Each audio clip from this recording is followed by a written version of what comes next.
All right, so we're going to be playing with the kettlebell in a few new ways that I've fallen in love with recently.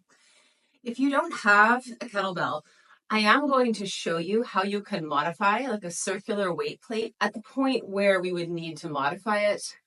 We're working with a 15-pound kettlebell right now, and it's primarily going to be a floor workout, but we'll start standing because we're starting standing. It's just holding the kettlebell in front of yourself and shift your weight forward and backwards a few times. Like you could solidify the imprint of your foot. So if you had ink on the bottom of your foot, you would be making a darker and darker stamp of your foot on the floor. And notice when the fronts of your toes begin to push down. And notice when the heel becomes more apparent, but try to keep the toes down.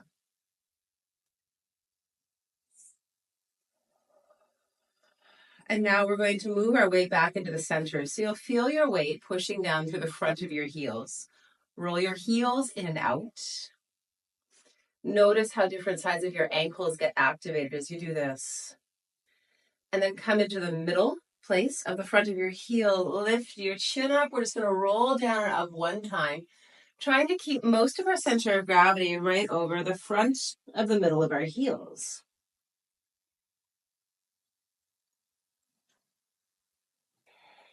As you come down, you can bend your elbows if you want to keep the weight, or if you want to break, put the weight on the floor. Let your knees bend a little bit at the bottom, and allow your chest to peel up into extension. Flare your sit bones away from each other at the bottom. So yeah, we're in an extension, like the cow part of the cat-cow. And then come back down, gather yourself in, and roll all the way back up. Keep the middle of the heels pushing down. Lift your chest up. Find your back arch. You are welcome to bend your elbows. The weight is really cantilevering us in space. So it's allowing us a little more freedom of movement than we would have otherwise. Counterbalancing.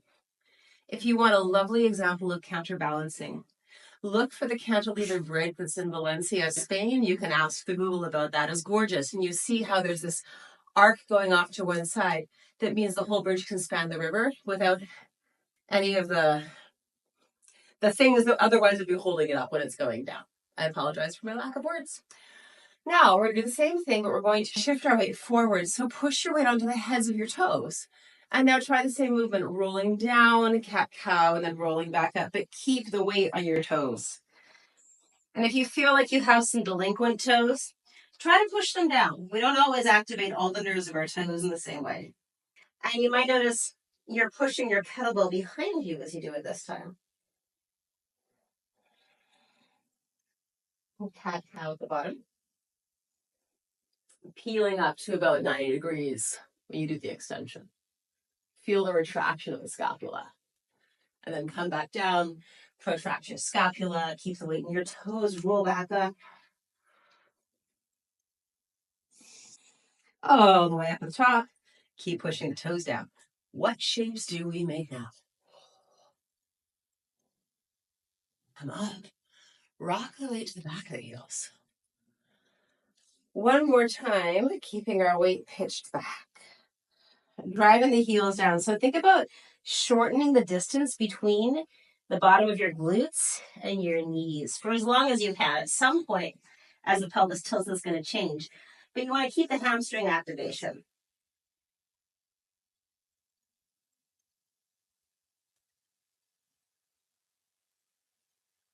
At the end range, find your cat-cow. So now I have the kettlebell balancing me a little more in front.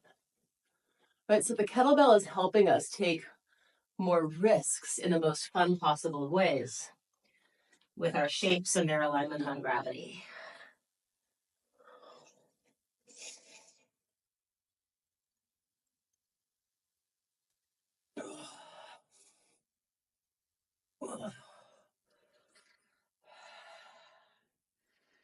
And then we're just going to circle our upper body around one time in each direction.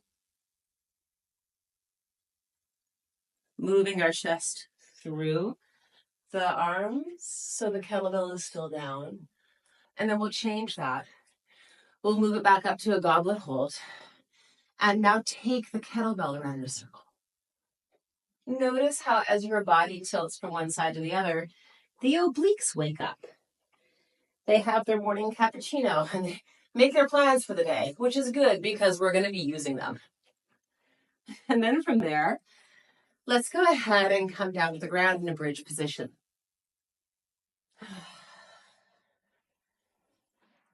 Just go ahead, hold the kettlebell in your hands. It can be the regular grip, so the bottom of it is down. And then roll it. And we'll just do a few like overhead presses. So take the bell behind you. If the weight's all right for you, see if you can bring it all the way to the ground. If you can't, that's okay. Just shift the weight back and forth a few times.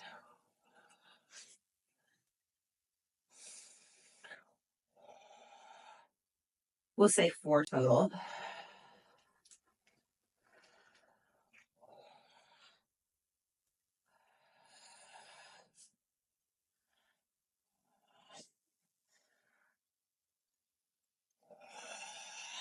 And then push up into a bridge. Take the weight behind you. Lower your hips down. Bring the hips up. Repeat.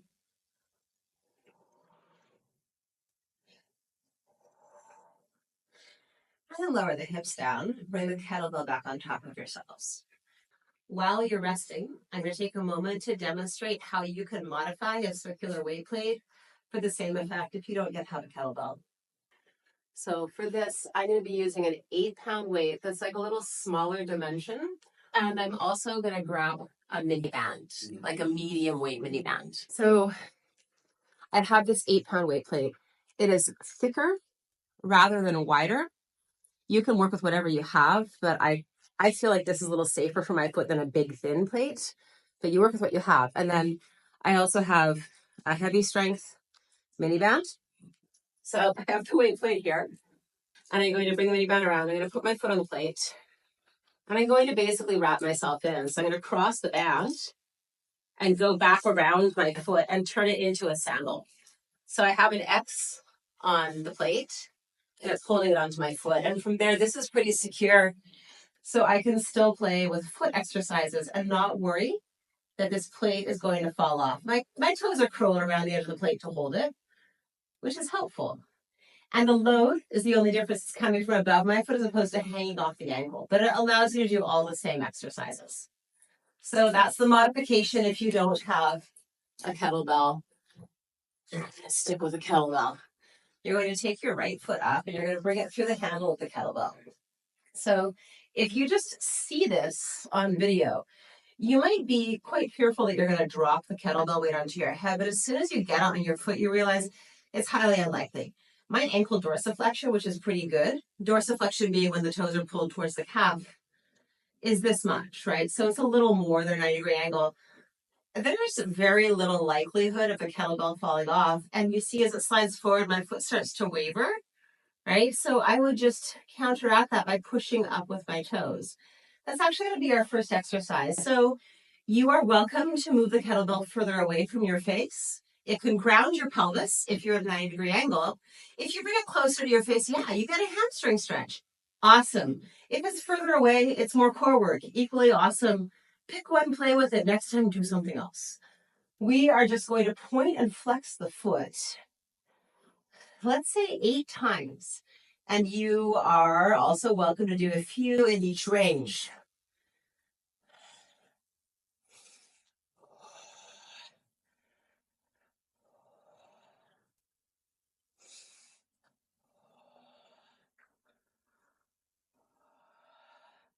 If I wanted to take more risks, I could also cup the bottom of the kettlebell, which would allow me to go more into that dorsiflexion and the hamstring stretch, right? Feels good, but also your body's not going to let you do something if it doesn't feel safe.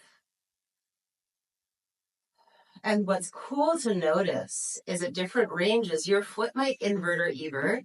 As dancers, we usually use the term sickle for that. If you see your foot favoring the baby toe edge or the big toe edge, this is a great opportunity to try to correct that.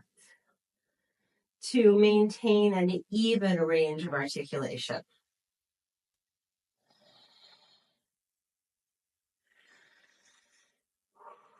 And then 4 times with a straight leg, we're going to bring it towards us and then away. And I'd like your foot to kind of float a little parallel with the ceiling. So as my foot comes closer to my face, my toes also extend. And then as I move the kettlebell further away from me, the heel extends. So in a sense, our foot is learning how to balance the kettlebell. So this is such good work for foot mobility. There's also a lot of dural flossing action going on. Our spine's an extension. If I wanted to, I could raise the head or nod my head as well. But the movements we're doing that are so extended through the leg mean that we're also creating space for the spinal cord and all the nerves inside of it to exist with a lot of freedom in the body.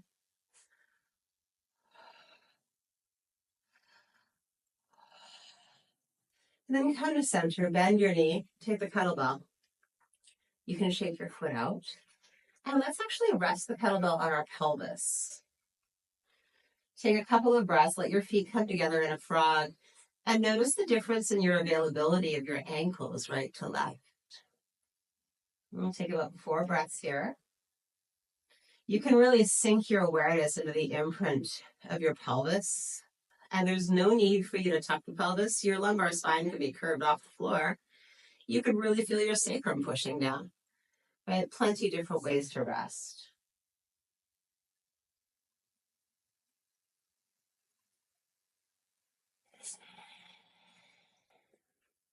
And then assembling yourselves back in the starting position, and we'll place the kettlebell on the left foot. So we have 8 foot articulations, pulling the toes back and pushing them forward and calling that by whatever name you wish. And just experimenting with where does what, you know? What angle of your leg teaches you what?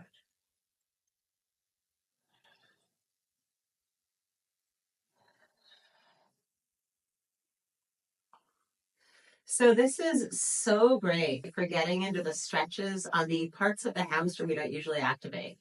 You know, I have on my left side this like dead space between the meaty part of my hamstring, the belly, like the central one, and the lateral edge of my hamstring, which is the muscle that's kind of just beneath the IT band. There's like a dead spot. And this is an opportunity for me to activate it because it's additional load and I'm working my foot. That flossing action helps me wake up the pieces of my muscles that otherwise would just be going along for the ride in my movement.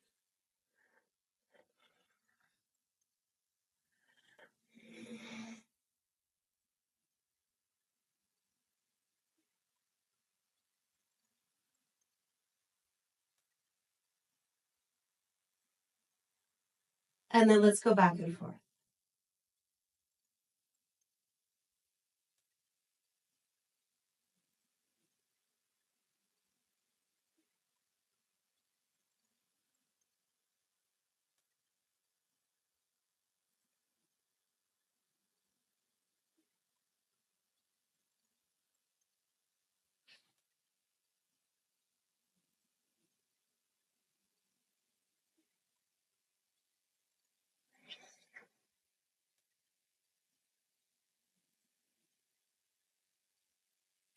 Come back to center, bend the knee, and bring the kettlebell down. And rest again with the kettlebell on your pelvis. So we're going to go back onto the original side, the right foot. We're going to bend our left knee, and we're going to do some more hip mobility now. So putting the kettlebell on your right foot, let your left leg be bent for the moment. And we're going to have an alternating bend series. So we're going to bend the knee in parallel and then push the leg back up. And then we're going to turn the leg out. We're going to bend it and turn out and press the leg back up. Your left leg and your whole body is going to wind up counterbalancing a little bit. The more risks you take, the more you take the weight off of your center of gravity, the more the body's going to adjust to redistribute the rest of your weight. So if I wanted to turn out and bring my foot to the side, my left foot would automatically turn out. I'd be pushing more on the right side activating the internal obliques that connect to my left hip. If I had it more in center, it would be more of an easy load for the pelvis. So you play with that. 8 total in each option, so 16 bends total.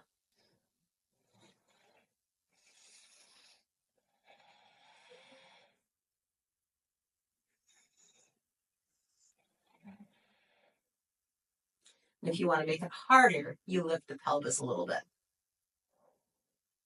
Harder means you learn more.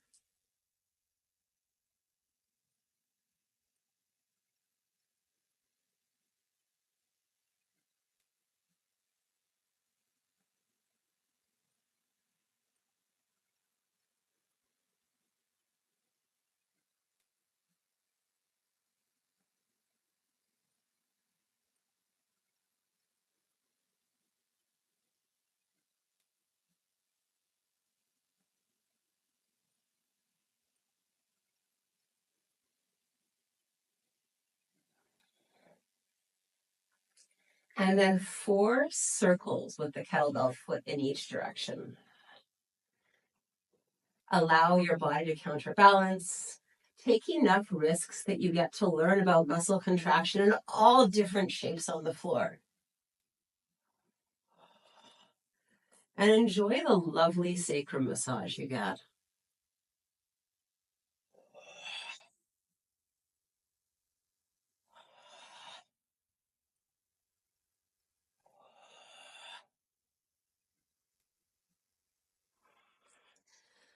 After 4, change directions. If you want to internally rotate your femur and externally rotate it, you're welcome to play with that.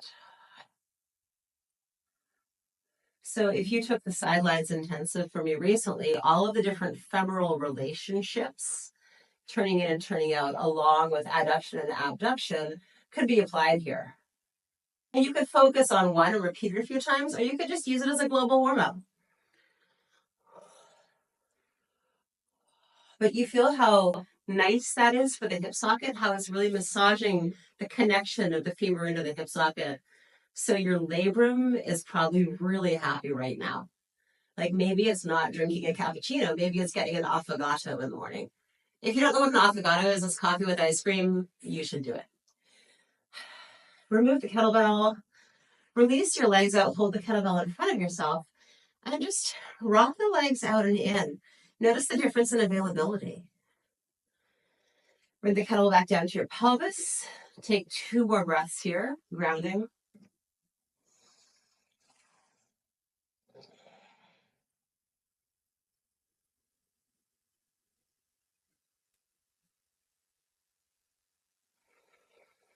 And then we repeat this on the left side. So 8 sets alternating parallel, bend, and turn out. Play with everything. And then 4 circles in each direction. Play with everything and then play with it more.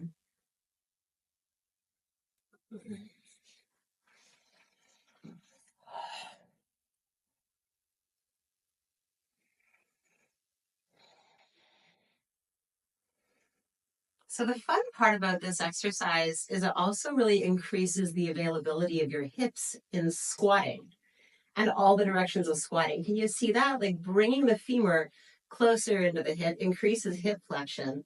And it's a different type of work, whether you're turned out or parallel. But either way, the bending and straightening action of the leg is exactly what we're doing when we squat. And if you're one of those people who typically, when you squat, you have a knee that begins to face a different direction in order to create hip mobility, this is a great place to start to examine your access points and create more of them.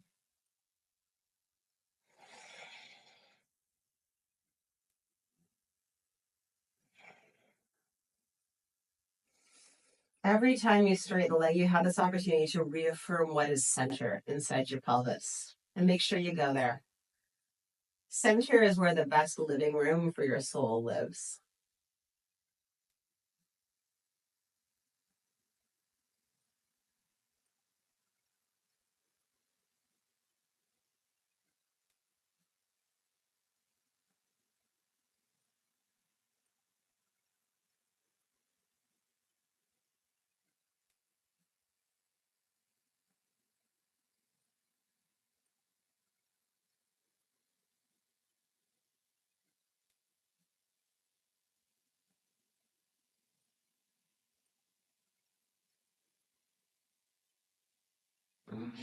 And then circles.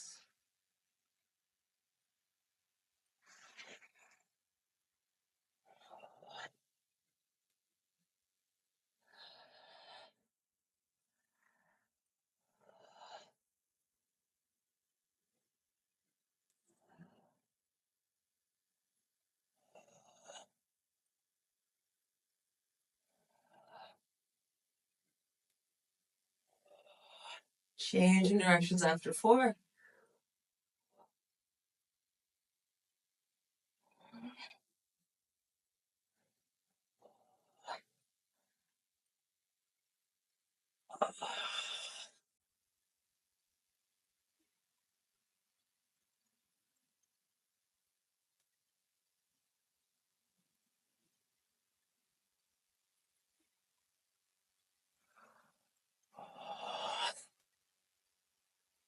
Take the weight off. Hold it to ground your chest. Open the legs. Rotate them. And then relax. Let's have one more overhead press before we take the weight down into our pelvis to take a couple of breaths.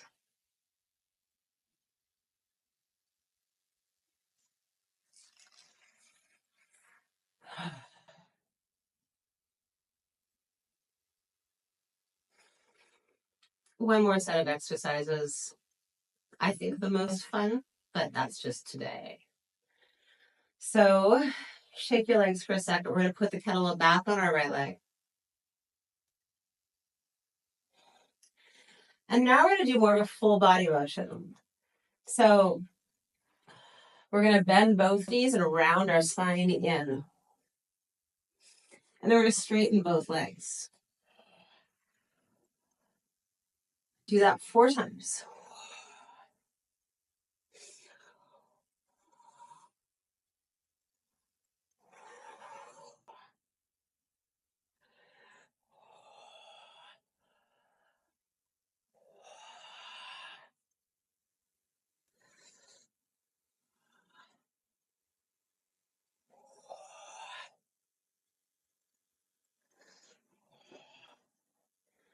Bring the right leg back up. Take your left leg up. Lower it and raise it 4 times. And see if you can start to find a place where as the leg raises, the tailbone just slightly follows. So as you bring your legs to meet each other, the bottom of your pelvis, your coccyx is slightly reaching up to the heels. You've kept your hamstring connection.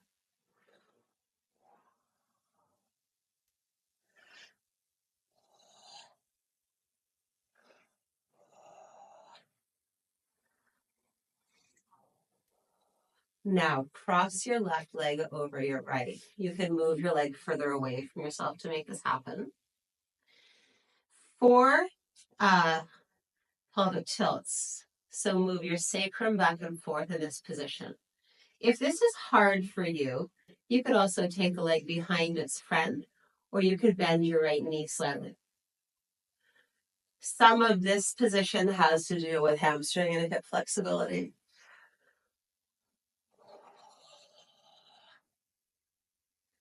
And now the best part, roll up. So push the weight into the kettlebell. Engage your legs together to lift your spine and roll back. So it's kind of a combination between roll up or roll over. Typically, roll over has the leg lower down. A roll up is more towards shoulder stand. This is all about balancing this new center of mass that's marked by your weight.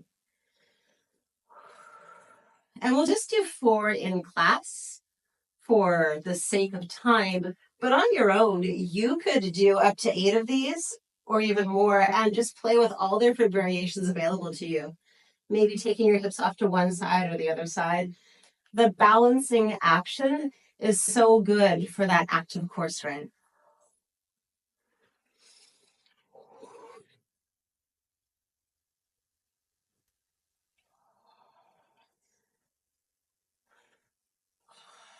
Last time, and then change sides.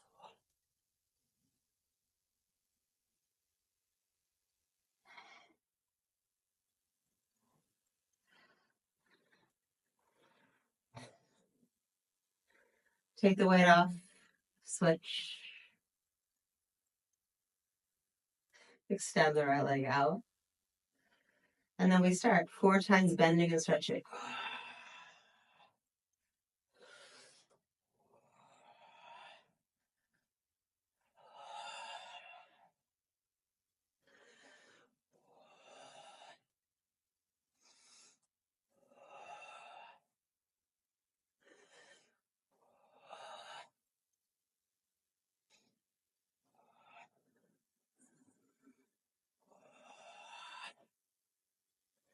Bring the leg up to 90, cross the right leg over, activate your glutes, 4 pelvic tilts.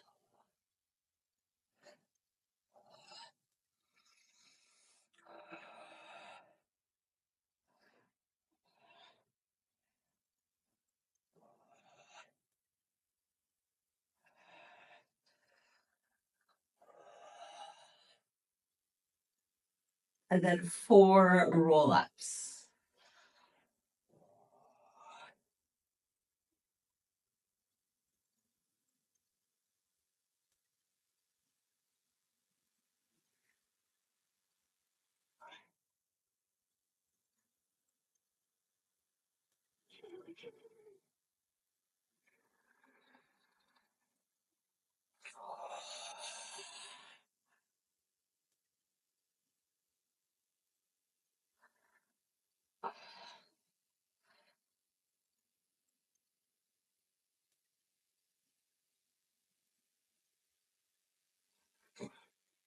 I'm going to come down, and we'll come all the way up to standing to conclude. So grab the kettlebell off your feet.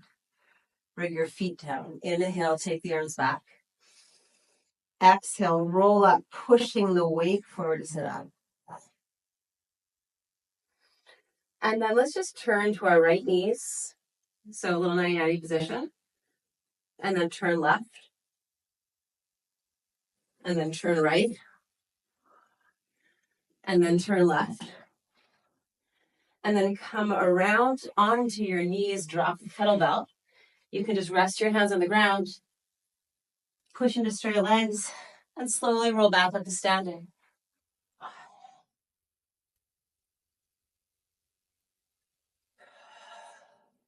Just holding the kettlebell, taking 2 deep breaths to end, feeling the heads of all the toes and the tips of your eyelashes and your fingertips, right? Activating your nervous system all the way out to the distant periphery, away from the spinal cord.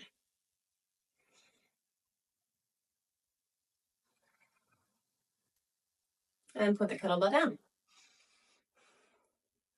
We are done.